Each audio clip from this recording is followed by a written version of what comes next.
Let's say the only hope we have is that in this election, the common real Egyptians, the enlightened Egyptians, will go out there and vote for the liberal, for the secular, for the civil society.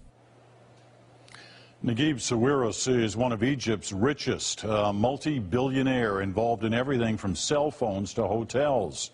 He also cares about his country. In fact, he was an intermediary between protesting students and Hosni Mubarak during the early days of the Arab Spring in January. Sawirus had great hopes about what those days would bring. But when we sat down late last week, even before the latest bloody riots Cairo's Tahrir Square is seeing now, it was clear his mood had changed considerably.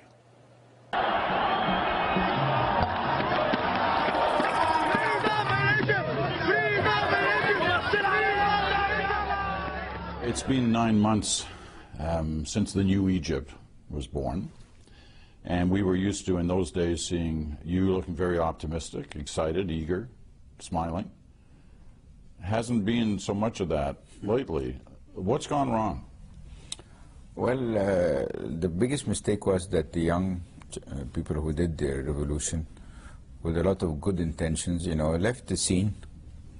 And the scene was then hijacked by religious activists, I want to call them extremists. All the good notions, the good principles, the fight for freedom and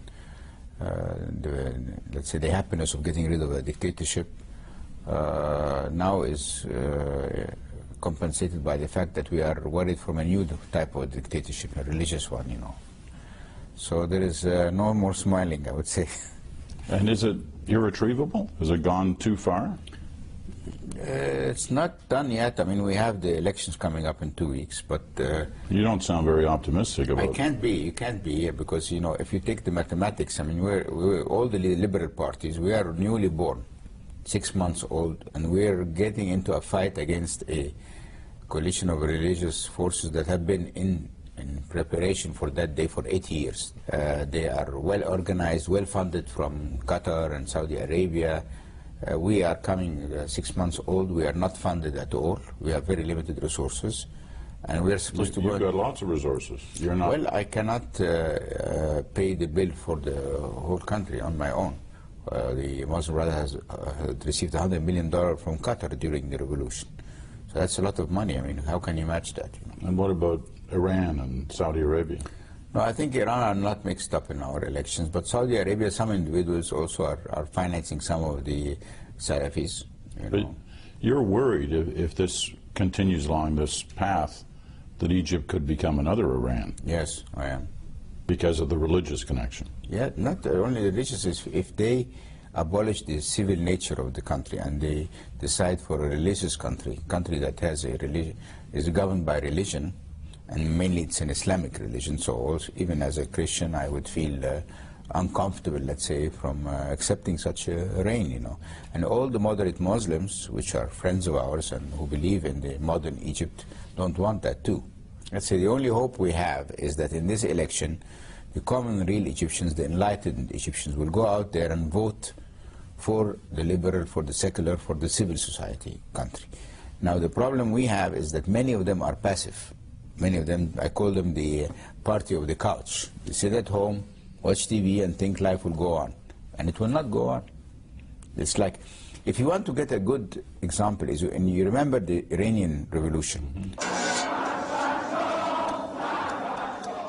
It was not done by Khomeini and the fundamentalists. It was done by many young people, many youths, leftists, from the left, from communism, socialists, even moderate, who were against the Shia for their precautions and for the torture and for the corruption, same issues, okay? And suddenly, Mr. Khomeini arrives from Paris and takes over, and it turns into what it is today, and then you got this guy, Ahmadinejad or whatever. Look at how he looks. I mean. So I'm sure all the Iranians did not expect that to happen. So, and the West is watching. It's not really active. They're just like sitting there and watching. I mean, but the others are acting. What do you want the West to do? They could have supported the liberal parties. They have done nothing to support them. But don't they have to be careful about, in any way, seeming like they're intervening? So why are the other ones not careful? Why can Qatar do that and Saudi Arabia, and you have to be careful? Either you prevent them from doing what they're doing, or you don't be careful. Take us into the world after the election for a moment. If a Muslim Brotherhood party wins this election, is there room still in that Egypt we will for fight you? Till the end. But what do you mean by fight? We will be in the next parliament, even with a minority. We will be in the opposition. We will mobilize the Egyptians, the free Egyptians, to fight for the neutrality and the civil nature of Egypt. We will not surrender to a religious state. So they win, they don't win, we will be there and we will be continuing our fight. You know. But continuing the fight in a democratic fashion? Of course. I mean, you would respect the election outcome. We have to. As a Democrat, we have to. You had connections with the Mubarak people. You knew Mubarak. You talked with Mubarak. You were a part of the kind of intermediary force during the negotiations in his last days. Do you think, looking back now, it was a mistake? No. The problem is that actually it is the Mubarak to blame to what we are in today. Because he had not allowed during his reign liberal people like us, advanced young people, to have a different voice than the National Party they had. So while the Muslim Brotherhood operated underground, were completely organized, had their branches, had their finances, had their infrastructure ready. So when the day came for the competition, they're much more stronger. Or what they used to tell us, well, if you don't take me as Mubarak and my party, you will have to end up with these people. So what kind of a choice is that? There must be another choice, you know. So people like me who were not in his party, who did not like the party, who did not approve of the succession theory of his son, were lost. We had no party. So when when the revolution came, we thought after that, you know, things will go the right way, and the right way would have been to write the constitution first, to make sure that the civil nature of Egypt is maintained, then to have the election of the presidency, so we have a president, we don't have to have the military ruling, and then we do the elections for the parliament. So well, help me understand why people like Mubarak. We saw Gaddafi, who was certainly no friend of yours, or anyone you had any respect for, next door, in Libya, being shot in the head after being trapped in a sewer.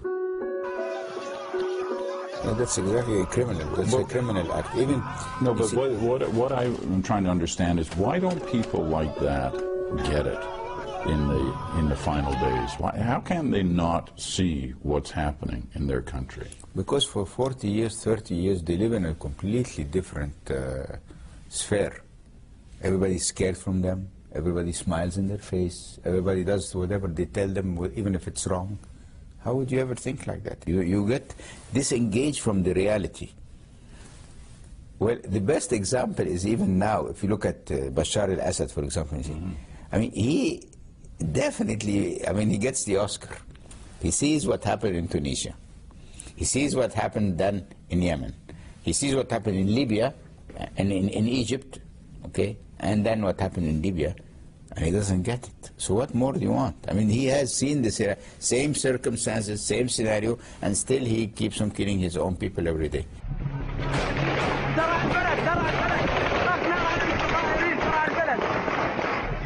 Will it be the same outcome? Definitely, no doubt. Look, there's a very simple rule. The minute the blood of your people has been spilled on the ground, you're finished. The only salvation you have is to prevent that from happening. If you keep on doing that, you sign your own death. Even without the help from outside forces? Even without the help. It will cost more, there will be more victims, but the result is inevitable. Because the more you kill, the more anger you drive in many people. I understand that. I get that. But I've also heard you express at times that to topple somebody like Assad, to topple a regime like that, it would need help from the outside. No, not maybe the outside, but maybe the army itself will get dismantled. Because like in Libya, some of the army fractions left, and they formed the military resistance, and that could be the start. That's why, they have found many graves in Syria of officers being shot. It's like when they tell them shoot the people and they don't shoot, they start shooting on them. you cannot say it's foreign interference when you're watching someone slaughtering his own people. I mean, what is that? It's an excuse not to do anything. Like we all sit at our home, go to bed, and then every day there are 30 Syrians every day dying. How can you sympathize with someone who is allowing these people to be shot because they don't want him? You know, so much of what you said in this interview leaves one going, is this really working, the Arab Spring? Is it working? No, it's not working. Anywhere? No, it's not working. But it doesn't, you see, you can't argue that because it's not working, then these old dictatorships were okay. They were not okay. So what, this is the dilemma. The dilemma is that, you know, and I'm saying the West has to play proactive role. They cannot leave us in this mess. All this mess will spill to theirs. But what's a proactive role? What do they have to do? The proactive role is to go and see whoever is in charge in these countries, tell them, look, we will not condone a religious regime. It's not interference. We will not condone treating minorities unfairly. We will not condone the non-rule of law and justice. Your countries have to adhere to the United Nations main principles, you know, the human rights principles. Any deviation for that or that, we will interfere. What do they say when you say to them? Because I know you talk to governments, Western governments. They don't say anything, and they don't do anything. How much time do they have to do something? Not very much time. Too little, very little time. And I'm not telling governments go and bring your armies and interfere. I'm just telling them is you need to be proactive. You need to monitor the situation. You need to try and help rebuilding these countries in a democratic way, not to leave it drift. You know, equality, right of freedom of speech, right to get any job they are qualified for, not based on their race or religion. And we're not asking for miracles. You know? Fascinating talking to you. Thank you. Wish you luck. We need it.